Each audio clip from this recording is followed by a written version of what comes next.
নমস্কার। পিএসসি দুর্নীতিমুক্ত মঞ্চের দীর্ঘদিনের লড়াইয়ের ফলে পাবলিক সার্ভিস কমিশন ওয়েস্ট বেঙ্গলের পক্ষ থেকে ফুড এসআই নোটিফিকেশন হয়েছিল।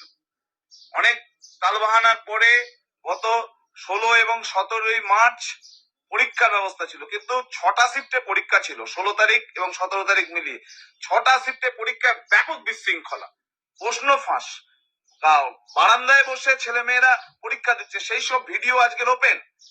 এবং আমরা প্রথমে যেটা ভেবেছিলাম যে পরীক্ষাটা শেষ হয়ে যাক, তারপরে কোনো আন্দোলনের কল করব। কাল রাত্রেই আমাদের পিএসসি দুর্নীতিমুক্ত মঞ্চের পক্ষ থেকে ঘোষণা করি আগামী 20 তারিখ বুধবার পিএসসি অফিস ঘেরাও হবে বেলা 12টায়। এই দুর্নীতি চলতে পারে না।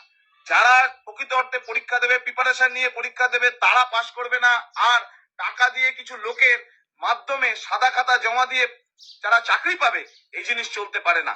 আমি সমস্ত চাকরি প্রার্থীদের অনুরোধ করব, আগামী 20 তারিখ বেলা 12টায় পিএসসি অফিসের সামনে আসো। এই দুর্নীতির প্রতিবাদ আমাদের করতে হবে। রাস্তার লড়াই করব, যদি প্রয়োজন হয় আদালতের লড়াই করব।